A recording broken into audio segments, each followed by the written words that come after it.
I am Dr. Joy Varghese, Senior Consultant Neurosurgeon and Endovascular Surgeon, Apollo Hospitals, Chennai. Today we are discussing about pinhole neurosurgery. There are various terminologies to this subspecialization of neurosurgery. One is pinhole neurosurgery, but it's also called by the name endovascular neurosurgery or neurointerventional surgery. What this word means is a surgery being done endovascular, inside the blood vessel, through the blood vessel. There are so many diseases affecting the central nervous system of the brain and the spinal cord, which were treated by open surgeries earlier, now has come under this subspecialization, the pinhole neurosurgery.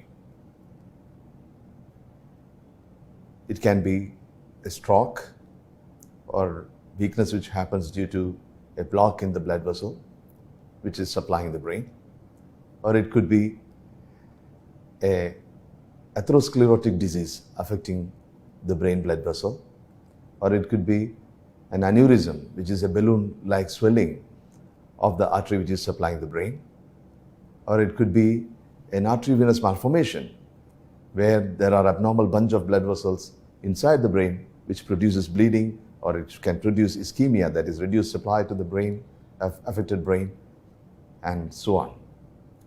Apart from this subspecialization also deals with vascular tumors which need to be operated. Because of high vascularity, it can produce a lot of bleeding while surgeries. So these tumors will be embolized. Embolized means the blood circulation will be cut off before taking for surgery.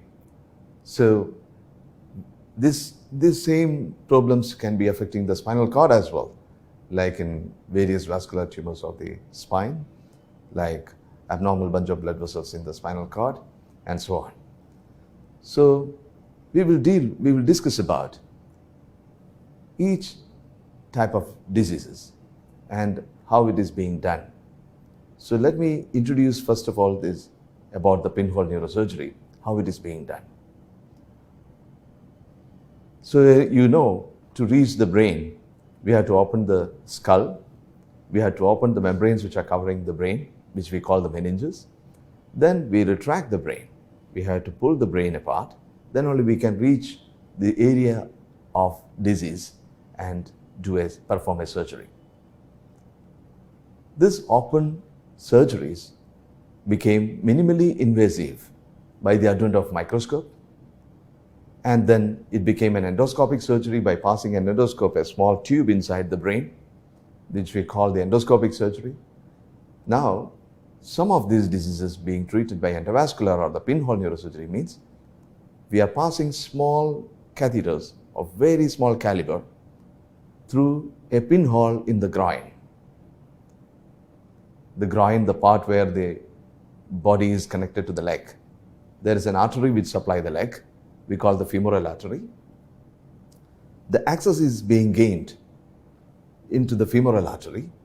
Then we pass small microcatheters all the way to reach the brain to perform these surgeries.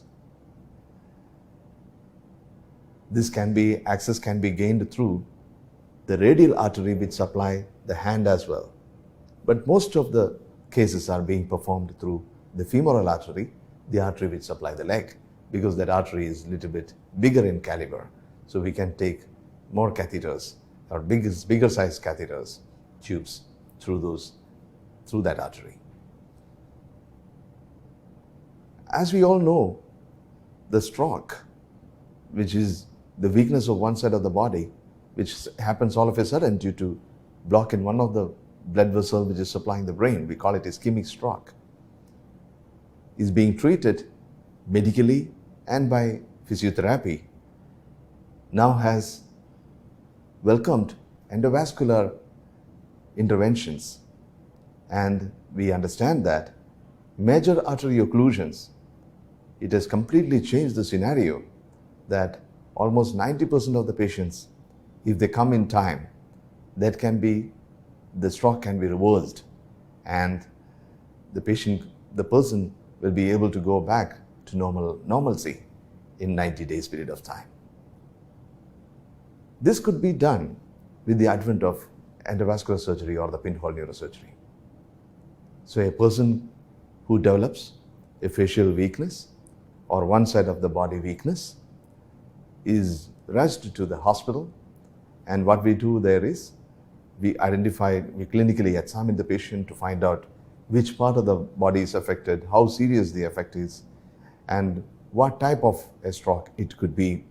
And this immediate assessment is being done in few minutes. And then we see whether the patient can be given the wonder drug TPA, tissue plasminogen activator, that is the clot busting drug which we can give through the intravenous line. And once that is done, after taking a CT scan to find out whether there is any bleeding or anything is there, if bleeding is not there, then we take the patient for the TPA, IV TPA, and no other contraindications are there for giving a IV TPA. We give the patient with IV TPA, and then we take the patient for angiogram to find out whether the blood vessel is opened or not. If the patient is not improving and the blood vessel is not opened up, these patients are taken to the cath lab where we can go for mechanical thrombectomy. Mechanical thrombectomy means we know that there is an artery which is blocked inside the brain. We localize exactly where the artery is blocked by the CT scan or MRI and MRI angiogram, and then we find out exactly where the place it is blocked, and then these patients are wheeled in to the cath lab. I hope you all know about cath lab.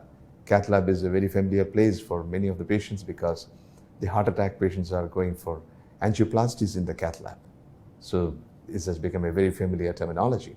So this is a cath lab, is the suite where these procedures are being done. So we take the patient to the cath lab and where a mechanical thrombectomy is performed. When the mechanical thrombectomy is performed, the clot which is sitting inside the artery is removed. So what happens in a stroke is that an artery, a major vessel, which is blocked and the blood circulation to the brain is cut off, and the patient gets paralysis. And these patients will have some amount of the brain which is not getting blood supply but ready to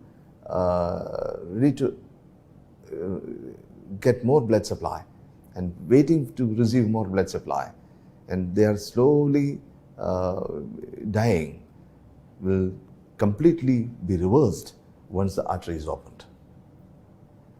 So this, from 2014 onwards, a series of studies have been done on this and found that it is very important to treat these patients this way, that we can achieve a lot by doing so. So this is called mechanical thrombectomy. So we perform this mechanical thrombectomy in acute stroke. If they come on right time, up to 6 hours in all the patients we can do mechanical thrombectomy in ischemic stroke. Up to 24 hours we can do in selected patients. In mechanical thrombectomy can be done in selected patients. So for that, some of the radiological studies are performed to find out which all patients we can do the mechanical thrombectomy to give good results. So this, I was talking about ischemic stroke. Some patients who get paralysis and become unconscious after a acute severe headache may be suffering from an aneurysm producing a subarachnoid hemorrhage. When we talk about bleeding inside the brain, we have to understand that this bleeding which happens inside the brain we talk about may be inside the brain parenchyma, the brain tissue, inside the brain tissue, which happens in case of hypertensive hemorrhage, blood pressure, the rise in blood pressure producing the hemorrhage. That will be inside the brain tissue. Or it could be in between the membranes covering the brain. Those bleeding which happens in between the membranes covering the brain could be due to aneurysm. Aneurysm is a balloon-like swelling which happens in the artery supplying the brain. And this balloon-like swelling can give way after a period of time. So this balloon keep on increasing in size over a period of time of few weeks to few months, and slowly become bigger and bigger and bigger, and then suddenly gives way and producing a devastating hemorrhage which happens between the membranes covering the brain. It is even more devastating than bleeding inside the brain, because the arteries which supply the brain, all the arteries which supply the brain comes from the neck. Of course, it comes from the heart, comes through the neck and comes into the brain. When they comes to the brain, they have to travel to the area where it is supposed to supply. They travel in this plane of between the membranes. We call it subarachnoid space. So when a bleeding happens in the subarachnoid space, that is in between the membranes, it can affect all the blood vessels which are supplying the brain, and they can go into spasm, shrinking of the blood vessel. So when a subarachnoid hemorrhage happens, the bleeding in between the membrane happens, we are dealing with two problems. One is a bleeding which has happened in between the membranes. Second is a spasm which can happen for these blood vessels which are running in between the membranes and supplying the brain. So we are dealing with two problems. That is why I told that this is more devastating than the intracerebral hemorrhage which happens in a hypertensive hemorrhage, which happens due to an increased blood pressure. So now, as we talk about the aneurysms which are producing this subarachnoid hemorrhage, the aneurysms are the balloon-like swelling which happens in the arteries which are supplying the brain. We should understand that these aneurysms used to be dealt by surgeries. So after the advent of microscope, we do the surgeries under the microscope by opening the skull and going into the place where we have found the bleed, and the aneurysm is localized, and we put in a clip at the neck of the aneurysm. So that is clipping of the aneurysm. But in pinhole neurosurgery, we deal by not opening the skull, not doing any surgery over the skull or the head, but by the access through the femoral artery, we pass small catheters and reach the place where exactly the aneurysm is sitting, find out the neck of the aneurysm through which the blood enters into the aneurysm, and the catheters are guided well inside the aneurysm. Then we pass the platinum coils inside the aneurysm so that it gets packed with these platinum coils in such a way that the blood which flows through the artery continue to flow, and the aneurysm which is in the side will be completely packed with the coils so that the blood cannot enter into the aneurysm further, stopping any chance for further bleeding. This is the way it is treated in aneurysm cases.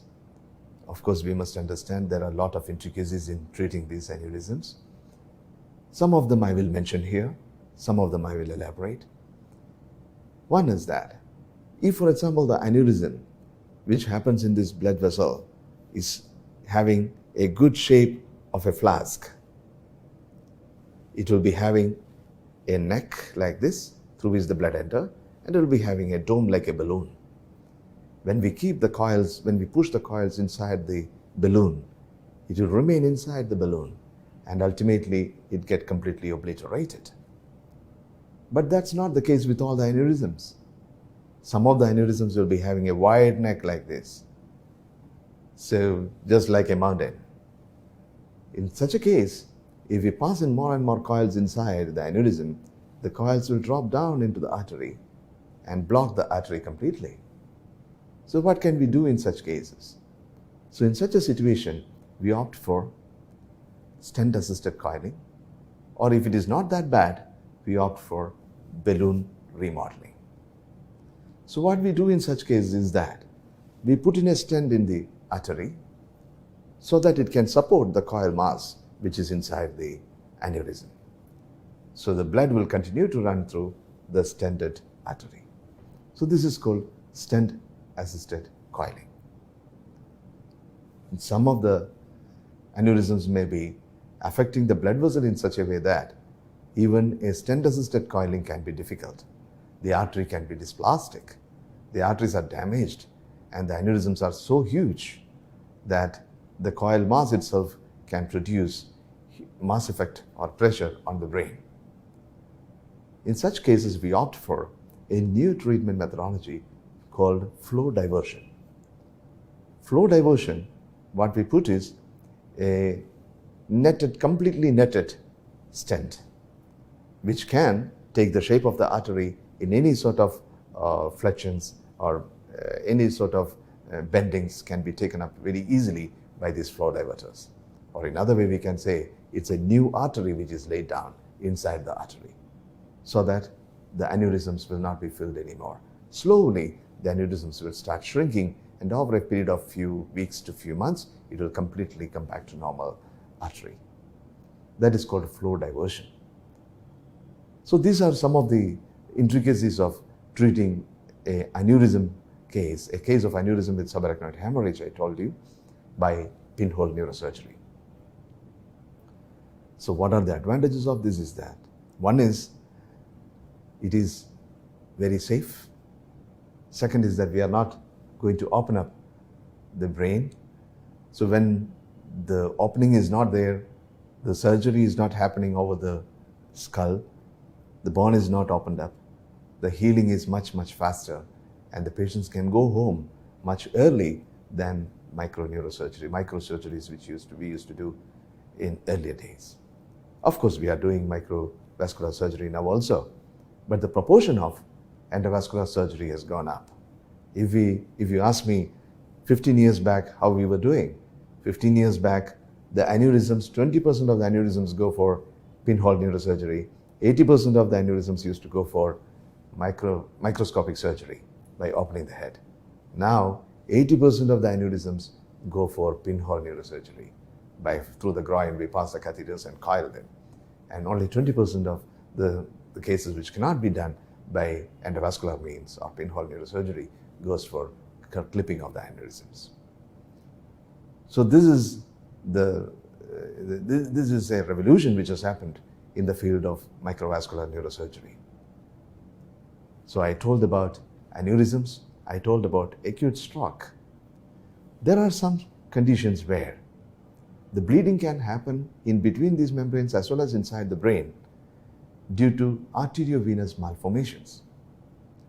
What we mean by arteriovenous malformation is a bunch of abnormal vessels inside the brain. We know the brain gets blood supply through the arteries which arise from the heart.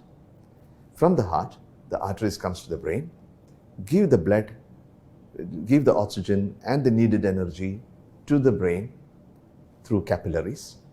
These capillaries join together and forms the vein, and the vein go back to the heart and the lung and get oxygenated and so on. So this circulation is happening 24 hours.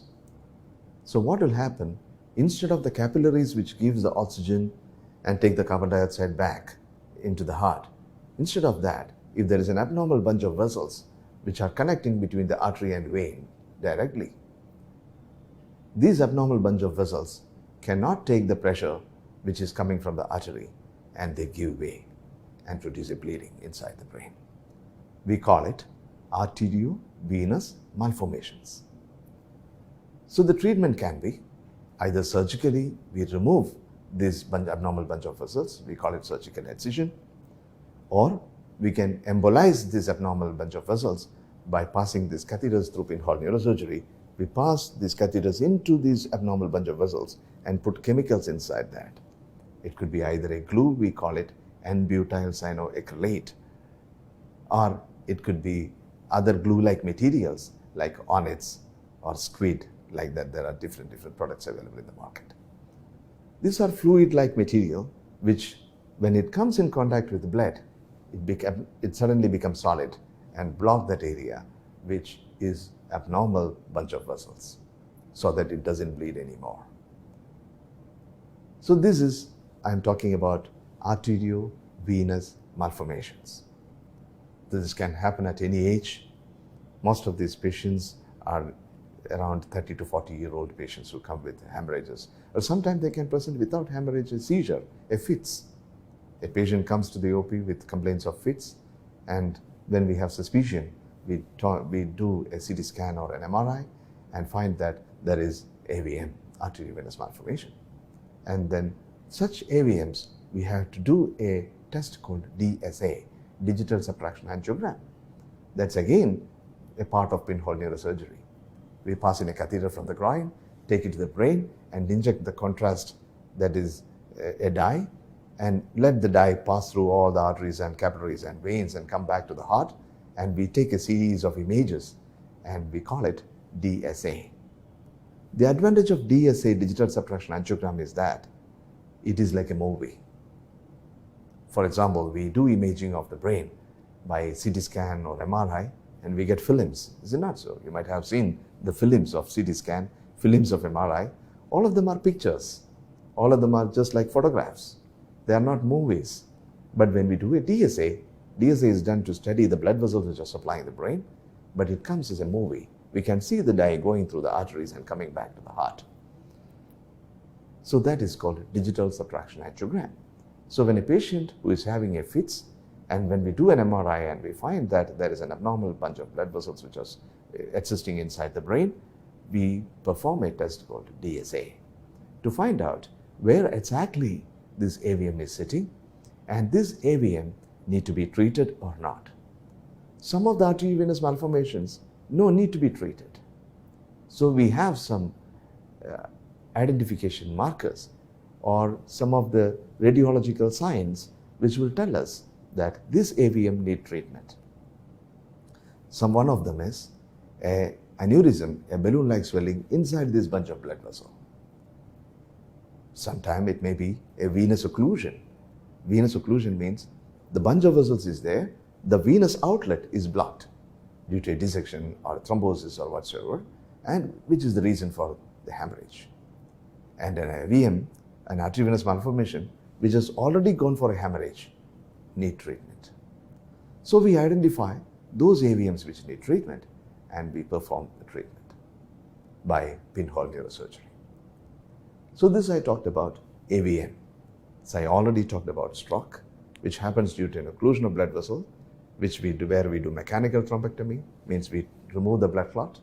The second we talked about aneurysm, where we coil the aneurysms. The third I talked about AVMs, arteriovenous malformations, where we can do either surgical removal of the arteriovenous malformation or by embolization we do by pinhole neurosurgery. The fourth I am talking about is atherosclerosis of the blood vessels. Atherosclerosis of the blood vessels which are supplying the brain is nothing but thickening and hardening of the blood vessel which is supplying the brain. It could be due to smoking. Of course, in a smoker, the chance is very, very high. The nicotine can affect these blood vessels and make them hard and thickened. When they hard and thicken, what happens is the lumen of these arteries become narrower. The blood which can go through this blood vessel become lesser and lesser over a period of time. And when the blood vessel become narrow, as the blood which goes to the brain become lesser and lesser, then the person can go for symptoms. The symptoms may be either a sudden acute block of the blood vessel which produce a stroke, where sudden onset of facial weakness and the weakness of one side of the body can happen, or it could be a giddiness where patient feels dizzy, or it could be that the person may be losing vision, not able to see properly, or some area of the brain will be affected so that he is not able to speak when the speech area is affected, or sometimes a urinary incontinence where the bladder area is affected, and so on. So these sort of symptoms can happen, and sometimes the person can get recurrent strokes, recurrent TIAs, transient ischemic attacks, due to the blood clot going into the brain and blocking from these hardened arteries. These hardened arteries, thickened arteries, can be site of blood clot formation. And these clots can go in between into the brain and block small blood vessels and produce transient ischemic attacks. So this is atherosclerosis. So when there is atherosclerosis, there are some of the segments of these arteries which are more prone for atherosclerosis. One such area is in the neck. We call it carotid arteries. The carotid arteries, when they are occluded or stenosed, it can produce the TIAs, transient ischemic attacks, or a full-blown stroke. So earlier days, we used to do carotid endarterectomy as a treatment modality for this carotid stenosis, where we open up the neck, find exactly the artery, and we open up the artery and remove that thrombus or thickened area inside the artery so that there will not be any more embolic phenomena or the clot dispersal into the brain.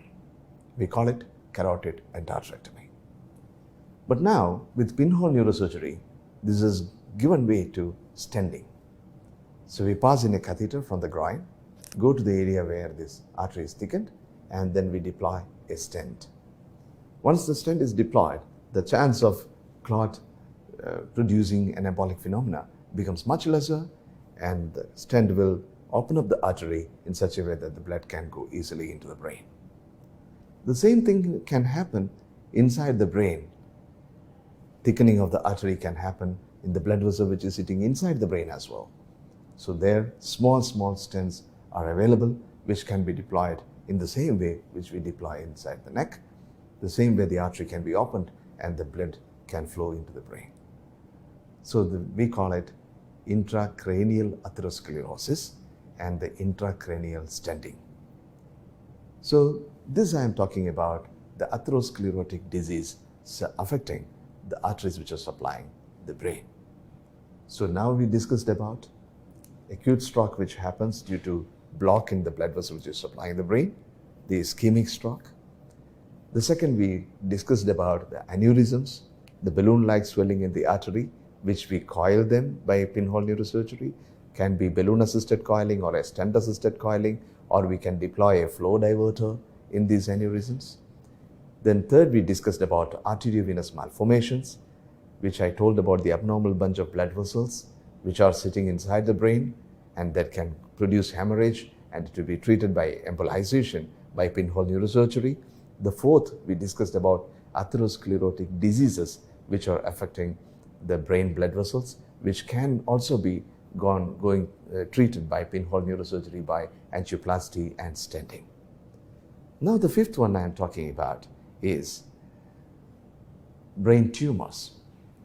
Most of the brain tumors, as you know, has to be operated and removed. Some of them may be cancerous, some of them may be non-cancerous. The most difficult part of a brain tumor surgery is when the tumors are located in very, very important areas and they are highly vascular. If they are not very vascular, the surgeries are much more easier to perform. They are very vascular, difficult to perform, and they may lose blood. The patient may lose blood and need multiple blood transfusions during the surgeries. So what do we do in pinhole neurosurgery with these tumors? The same way as I told you earlier, we pass through the groin, small catheters, go to exactly the artery which is supplying this brain tumor, and pass this small catheter inside that artery, and then we embolize with small particles. We call it PVA particles or polyvinyl alcohol particles. Sometimes these arteries need to be blocked by using chemicals like glue as well. So this is called preoperative embolization. This preoperative embolization of these tumors make the surgery much more easier, because at the same time it makes it safer, because the bleeding will be much lesser and the high profile areas can be well taken care when the bleeding is much lesser. So this is about brain tumor surgeries, and some of the brain tumors which cannot be operated can be embolized, and embolization can be a mainstay of treatment as well. So this is about brain tumor embolization. The same thing can happen in spinal cord. In spinal cord, there are arteriovenous malformations can be there, which can be embolized. And arteriovenous malformations are, as I told you, the abnormal bunch of blood vessels which are inside the spinal cord. So what happens is, when the blood gets diverted into this abnormal bunch of blood vessels, the spinal cord will not get enough blood supply. So when the spinal cord does not get blood supply, the lower limbs, the legs, become weaker, and the urinary control the patient may lose. They may lose the motion control, they may get constipated, and as the lower limb becomes weaker and weaker, they'll be unable to walk, they lose balance, and so on. So these patients, as they come in, the MRI, which is the radiological investigation of choice, which is being done and which will show us the arteriovenous malformation. Once we have a suspicion about arteriovenous malformation or an arteriovenous fistula, we do DSA. As I told you earlier, digital subtraction angiogram, which is performed in the cath lab. Then we find out exactly where the AVM is sitting or the fistula is sitting. Then the same way what we do in the brain, we go and perform a procedure called embolization. This is also done through the groin. The same way we pass the microcatheter, go into the spine, find out the spinal cord artery which is supplying the spinal cord. These arteries take its origin from the aorta. Aorta is the biggest blood vessel which comes out of the heart. So find out exactly the artery which is going into this arteriovenous malformation and go into exactly the nidus, that is the bunch of blood vessel. Take the catheter deep inside the bunch of blood vessels and pass chemicals into it and block the abnormal bunch of blood vessels in such a way that the spinal cord starts receiving normal blood supply. So now we discussed almost all of the surgical modalities which are being done through pinhole neurosurgeries. I think we had an elaborate discussion on the subject. So let me conclude here. Thank you very much for a patient listening.